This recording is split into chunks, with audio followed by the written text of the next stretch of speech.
That's the title we're going with, huh? Oh, no wonder no one watches these things. So, Star Wars is pretty cool, right? I mean, we all like Star Wars. Battling evil, flying through space, swinging laser swords. It's an important part of a lot of people's childhoods, mine included. So I find it weird that it's become kind of contentious for me to say I like a Star Wars movie. It's not like I'm H. Bomber Guy and these are the prequels or something. Please, Harris, make that video. I thirst for it. But yes, reaction to Star Wars The Last Jedi was... Last Jedi is an abomination. It's an insult to everything Star Wars is and was. It's a narrative disaster that destroys everything I've loved about this series. Mixed. For some reason, a lot of people hated this, and I just don't get it, man. I loved it. Critics loved it. A whole lot of people loved it. And I don't just want to say that the people who hate this movie just don't like women, because that wouldn't account for as many of the people who hated it as did, though undoubtedly a significant portion. So I'm going to be looking at some of the arguments people have against this movie and saying why I disagree with them. So why waste time? Let's just dive right into why Star Wars The Last Jedi is really, really, really, really, really good.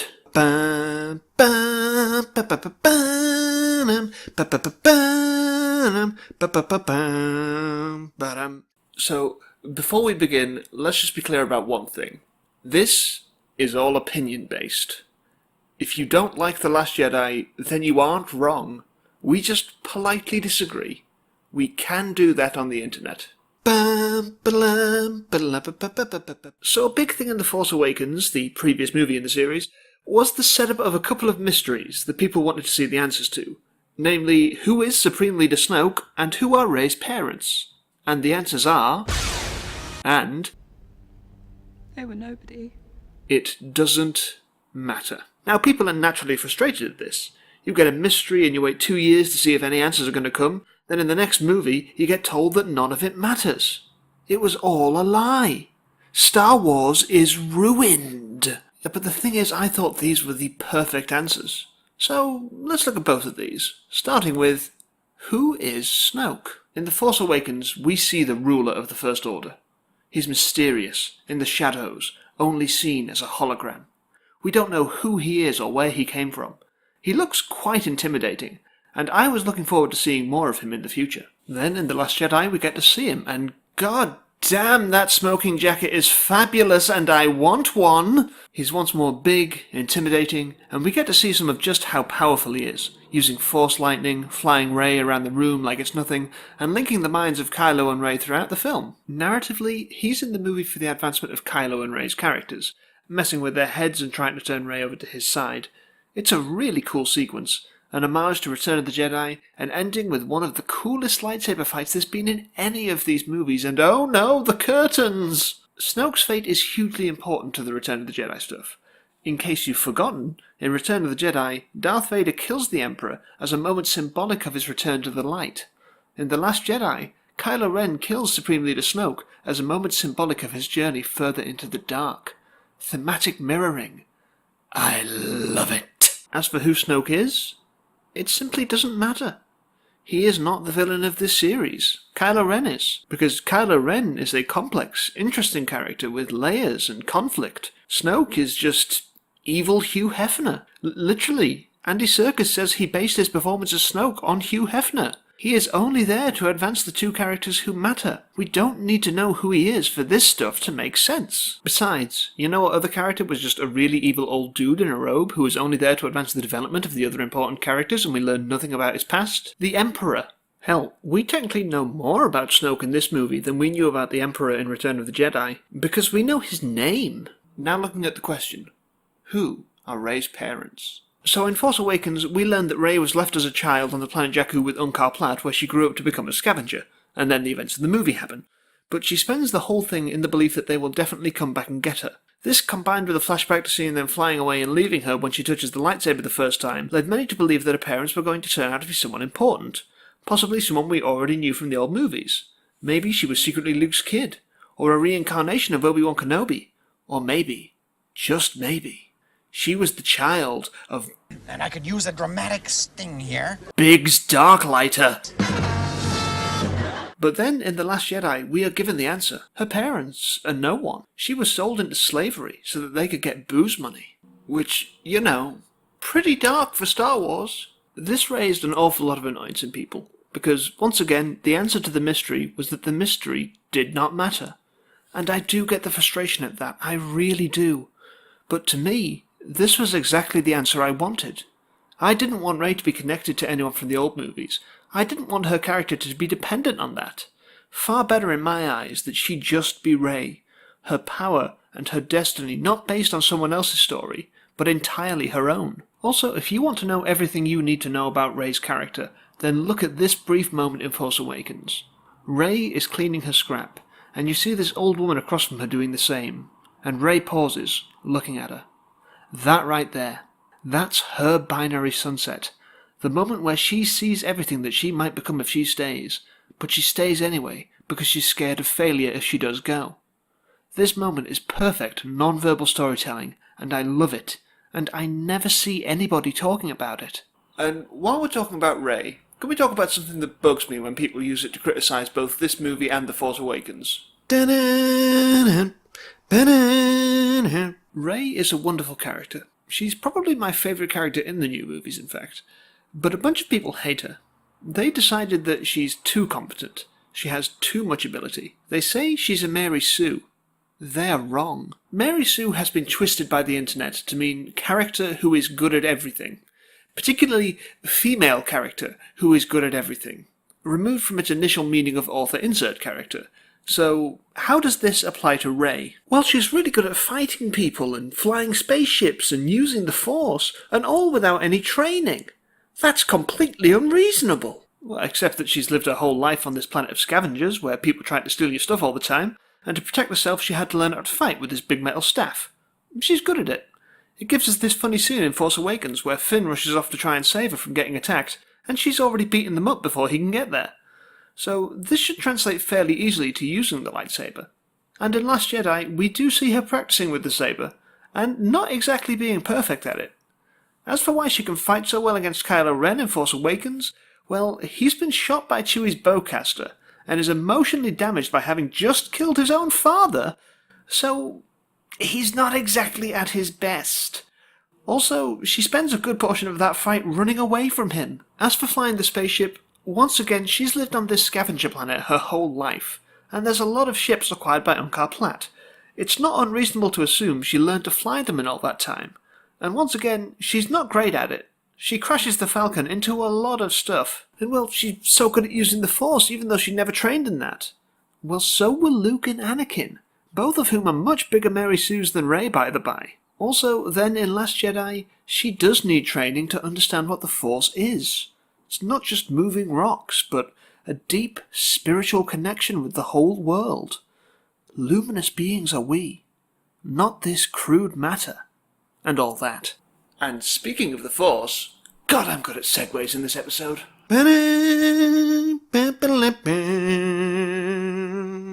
So in this movie, there were a couple of things about the use of the Force that really upset people. When Rey leaves Luke to go and try and save Kylo Ren, he goes to burn down the Jedi Temple with the sacred texts, but he can't do it. However, Force Ghost Yoda uses the Force to create lightning and burns the temple for him. This made people mad. A Force Ghost interacting with the real world in tangible ways? Creating a storm with lightning and everything? How ludicrous. And then, at the end of the movie, Luke uses the Force to project a vision of himself all the way from Ahch-To to Crate so he can say goodbye to his sister and distract the First Order long enough for the rebels to escape.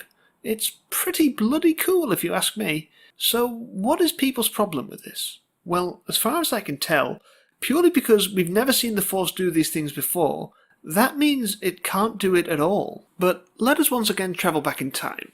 The year is 1983. Return of the Jedi is out. Suddenly, there's this weird old man in a robe who can shoot lightning from his fingers. This is weird, right? We've never seen anyone shoot lightning before, but isn't it cool? So if we can accept that new thing, why can't we accept these new things? But beyond that, Yoda is a Force ghost. Literally, one with the Force. The Force binds all parts of the universe together, so when he is one with the fabric of the universe, Why shouldn't he be able to affect it? Plus, it's Puppet Yoda. How can you possibly be mad at Puppet Yoda? Look at the feelings! And as for Luke's projection, Rian Johnson has proved that this has been a thing before. He tweeted out these pictures of a 2010 book called The Jedi Path. In this book, it clearly says that this is a canon ability for the Jedi. So if you are really obsessed with the space magic having to follow some kind of established rules, it does. So deal with it. And since we're talking about Luke, let's really talk about Luke. So, at the end of Force Awakens, Rey arrives on Ahch-To. She mounts the steps, walks towards a hooded figure. He turns, revealing Luke Skywalker, the golden hero of the original franchise. She holds out the lightsaber that was owned by Anakin and handed to Luke, thought to be lost, an artifact of everything important about the old movies. The music swells. End credits. Then we had to wait. 2 long years. Waiting! Fantasizing about how this was going to go. Luke was going to train her. They were going to stop the First Order together. He was going to be John Wick with a lightsaber. It was going to be the coolest thing ever.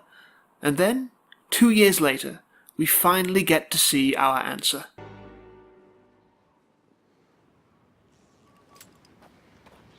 He throws it away. After 2 years of waiting, Luke callously throws away everything about his own legacy, as if it was never of any importance. Then how does he act for the rest of the movie? He's angry. He's distant. He wants nothing to do with any of this. He is done. And why is he done? Because in a moment of supreme weakness, he failed. He considered killing his own nephew, all because of just how much he believed in this dichotomy of light and dark, good and evil. He was wrong. This led directly to the destruction of the Jedi. He is all that's left, alone with his guilt. Through his contact with Rey, he is forced to re-examine his failings. This is not an easy thing for him, but he explains to Rey, and by extension the audience, that maybe the Jedi, these people that we follow as our heroes for the past 7 movies, 3 animated TV series, countless games and books, and 1 Christmas TV special that we're not really supposed to talk about. Maybe they weren't exactly the good guys the whole time. Well-intentioned, yes, but arrogant and easily fooled, claiming ownership of a power that binds the very universe together. Maybe it would be a good thing if that kind of philosophy were not carried on. And yet, he's not fully willing to let go of this past. He keeps the Jedi text still, and only Yoda has the courage to actually burn it down. Greater knowledge with hindsight, I guess. And I understand why this annoys people. I do. This is not the Luke Skywalker we remember from being a kid. The eternal optimist who blew up the Death Star, saved the galaxy and brought Darth Vader back to the light. No, this is a bitter old man who barely resembles what he once was. Hell, even Mark Hamill said he wasn't happy with the direction they took Luke at first. How did the most optimistic, hopeful character in the galaxy turn into this hermit who says it's time for the Jedi to end? I read that and I said, what? I mean, that's not what a Jedi does. But guess what? Time changes people. 35 years have passed between Return of the Jedi and The Last Jedi. And to tell this story, that the past isn't always perfect, and maybe we should reevaluate the simplistic philosophy of the old movies, and try to find more of a moral grey area in the stories we're telling going forward to make things more complex, then this is the perfect way to do that, by taking the very symbol of everything that was once simple and making it complicated. To me, this is genius. On the subject of old characters doing things we wouldn't quite expect, early on in the movie, these TIE fighters blow up this ship with Leia on it, blasting her and Admiral Akbar out into space. So long, Akbar. Who will tell us what to trap now? And for a brief, horrifying moment, we think Leia is dead. But then, her eyes open, and she flies back into the ship. That's right. Leia Organa just used the Force. This is something special. But of course, people thought it was bad. She's never used the Force before. She should be dead in space. It just looks silly. Well, Leia has always been Force sensitive. She's Luke's sister, we've seen that before. So it's not so much of a stretch to say that in a moment of extreme life or death peril, some latent abilities might kick in. I mean, look at the first time Luke used the Force to move something. hanging upside down in the Wampa's cave, dying of cold and about to be eaten. Life or death, and the Force kicks in to save you. So why not for Leia? It makes sense. And yes, it does look a little silly, but her most famous look is hair buns that look like headphones. She's known to look a bit silly. It's really nothing out of the ordinary. As for her not dying in space, well, why should she? Space in Star Wars has atmosphere. Allow me to explain. Everything about the Star Wars movies suggests to me that there is atmosphere in their space. The X-Wings. Look at this. Does this look like an airtight seal to you? And the pilots inside do not wear spacesuits with oxygen? The TIE pilots do, but that's more just going with their general aesthetic than any apparent practical purpose. Then there's the section in Empire Strikes Back where the Falcon crew are on the asteroid inside the giant worm.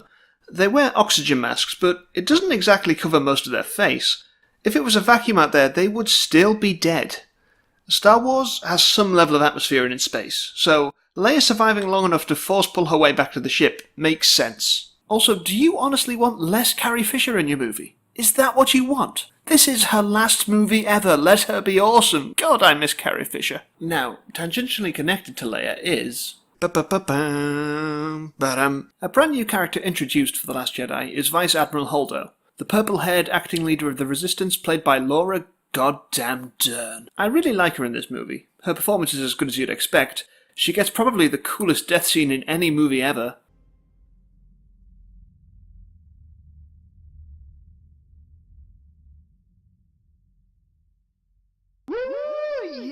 The best thing I ever saw! Also, you can see her say pew when she fires a blaster pistol. But of course, this woman in a position of power, who doesn't tell our handsome male hero exactly what her plan is, does not have so many fans amongst the folks who think this movie is bad. But let's, for a second, not acknowledge the part where she's a woman. Trust me, we'll get back to all that.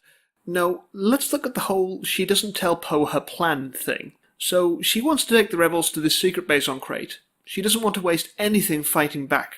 Just save as many people as she can. Whereas Poe wants to fight back, and sends Finn and Rose off on their secret mission without consulting her. But when Poe asks her plan, she doesn't tell him. Now, this raises a lot of questions. Primarily, one big one for me. Why should she tell him anything? Poe Dameron is a reckless, egotistical idiot who doesn't know how to follow orders. The movie opens with this amazing space battle. Poe is just dunking on General Hux. I believe he's tooling with you, sir. And then blasting out the cannons on the Dreadnought to allow for the Resistance ships to escape. But then he does the stupid thing. He gets these totally rad bombers to come out and attack the Dreadnought some more. They all die. Only one of them manages to drop her bombs at all. Poe is directly responsible for this, because he refused to follow Leia's orders and come back to the ship. That's why she demotes him, and why she slaps him. This took a whole lot of takes, by the way. I think Carrie Fisher was just enjoying herself. So put yourself on Holdo's shoes. You take over this command because the greatest hero of all time is in a coma because of space reasons. You know that the best plan is just to run, to save as many people as you can. Then you get this guy who your predecessor just demoted for his reckless unwillingness to follow orders coming up to you and demanding things. Now you have a choice to make. You can either tell him, which as a military leader you don't really need to do unless he's vital to carrying out the minutiae of the plan, and have him fight against you and tell you why you should go and fight the giant scary space Nazi ships. Or you could not tell him the plan, because he doesn't need to know, and maybe he should just respect his orders and get on with his damn job. Sure, it leads to a mutiny in this case, but that's really not on Holdo, but on Poe, because Poe is kind of the worst in this movie. Poe's whole arc in this movie is learning that being a leader sometimes means fighting is not always the best option. Sometimes heroes have to run away. Holdo is there so that Poe can learn this lesson. The two need to be at odds, and the intelligent way that they did this was to make Poe objectively wrong. Now, don't get me wrong, I like Poe. I want to see him and Finn make out as much as anyone. Do that, JJ. Make that happen in movie 9. Don't give me any of this Finn and Rose nonsense. But making Poe wrong here makes the movie more interesting. It works because in any other take on this movie, Holdo would be displayed as some shrill harpy, and our dashing manliest man would be the misunderstood hero. Making him this flawed is vastly more interesting.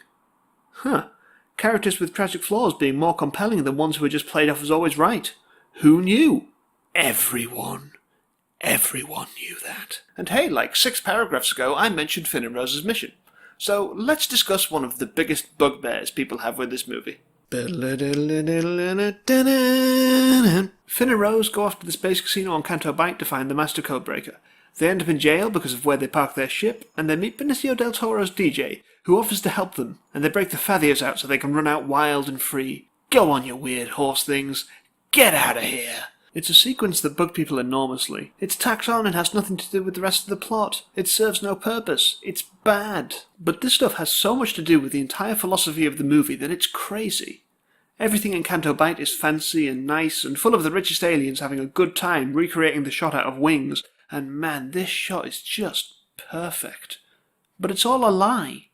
Built on the labour of the underprivileged and cruelty and... Oh my god, this Star Wars movie is about things. Then, when they're heading away to Snoke's ship to do the thing, DJ reveals the owner of the ship they've stolen made his money selling weapons to both the First Order and the Resistance. Then DJ, who they've set up to feel like something of a Han Solo type, this rogue with an edge to him, but will probably have a heart of gold underneath, betrays the heroes for money and gets away with no consequences. Because guess what? Things are not simply good and evil anymore. There's grey areas. And it's not just Kylo Ren and Rey who showed this, but the whole movie. Also, it's Poe sending Finn and Rose on this mission that leads DJ to selling out the Resistance, which leads to Holdo's plan not working right, and so many more of the Resistance dying than needed to happen. So good job, Poe. How did I get back to that?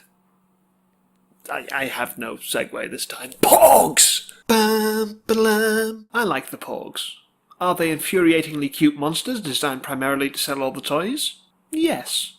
But that's okay. Also, they're not only to sell toys. Skellig Michael, the island they primarily filmed as Arcto, had these puffins living on it that no one was allowed to interfere with them because they're endangered and stupid cute, and why would you even want to mess with them? So they had to CGI over the puffins to turn them into the Porgs. So all these shots where the Porgs are just sort of there, that's because the puffins were actually just sort of there. And this one in the Millennium Falcon is an animatronic. That Porg is actually there. Also, they give the island a really living feel, as though it's like actually a real place. See also the crystal foxes on Crate, and the sea cow lady that Luke milks. Oh yeah, that's the good stuff. Drink that milk. Drink it all up. Best scene in the movie. Best scene in all the movies. I am your father? Pah. Binary sunset, a mere trifle. Anakin talking about sand, inconsequential. It's all about Luke drinking that milk. I'm sorry, where was I? In need of a segue. Sexist didn't like it. So yeah, this movie had a few women's in it. Actually, I think it has more than like every other Star Wars movie. Now, I love Star Wars, it's great. But prior to the new movies, it's never really been that great with regards to women. The only good one is Leia. Yeah, that's right, Mon Mothma. Get out of here. So I think it's great that the new movies have Rey and Holdo and Leia and Rose and Billy Lord and these ladies who work the radar screens and Maz Kanata and Paige, the bomber pilot, and the sexiest of elephant seal things. Oh yeah, drink them. I'm sorry. They're women who aren't just set dressing, or subservient, or just put there for a hero character to fall in love with. They're leaders, they have agency and goals, and they aren't uncomfortably sexualized. They feel like actual people. So of course, a bunch of dudes got mad about that. They've had a lifetime of being represented in media, and resent people who don't reflect them in any small way getting some of the same level of representation. White men don't want to share. They talked about Force Awakens like this too. Complaining about Rey as a Mary Sue because she can use the Force, even though they never had the same complaints about Luke, etc. But it went further with The Last Jedi, because, well, we've already discussed Holdo and Poe. The anger at the women being so much in this movie even led someone to make their own edit of it. The defeminized cut, or the chauvinist cut. This is a version of the movie with almost no women in it. It cuts the movie down from 2 hours and 32 minutes to 46 minutes. That's 106 minutes cut. That's more than the length of some movies. And I watched this. Just to see. You can see my immediate reactions to that right here. Go on, click that little card. Do that. Be nice. But also watch the rest of this video.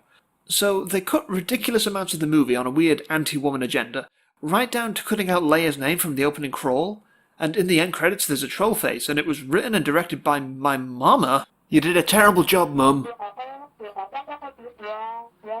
Your son.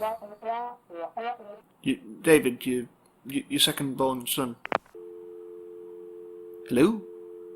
Hello? So, I guess they wanted to give the impression that it's just a joke, but what joke takes 46 minutes to do? No, this was an honest attempt at something, and it is as awful as it could possibly be. Especially because it cuts the elephant seal.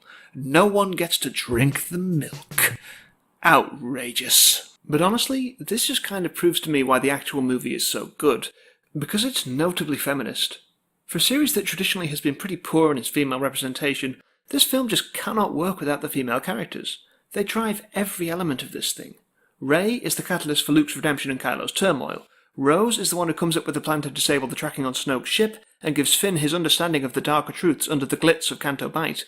We've already discussed Holdo's importance at length, and Leia? Well, Leia is everyone's space mum, and we are lucky to have her. So, when you cut them out of the movie, you're left with a hollow, incoherent mess. And there is no good excuse for this. It's just sexism. Everything else I've talked about here, I understand where people are coming from and don't mind them feeling that way, but this is just insidious and pathetic. So, this has gone on way too long already, so let's wrap this up. Star Wars The Last Jedi is an excellent film. It pulls off deeper, more interesting themes than any of its predecessors. It uses its characters to the greatest emotional effect, and it made me feel a lot more feelings than I expected. Rian Johnson took risks, and they paid off in spectacular ways, but risk was always going to lead to something divisive when it comes to the biggest film franchise in existence. But based purely on the strength of this film, Rian Johnson was given the reins to create a new trilogy of Star Wars films, even before this came out. Disney believed in this, as they should have done, and this makes me look forward to what we have to come. And at the end of the day, isn't that what Star Wars is about? Hope? Looking out at the horizon? Hoping for the future? And drinking the goddamn milk.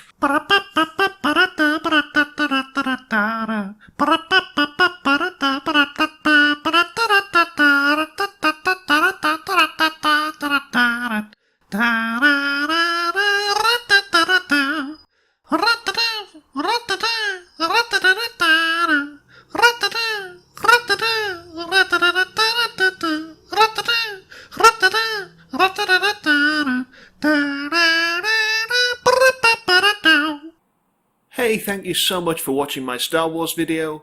You know, I was going to end this with a whole stupid bit where I was going to drink some green milk. I was going to go out and buy some soy milk and then dye it green with some food colouring, and then I was going to drink it and probably gag and spew some of it all over the place, and I thought it was going to be funny.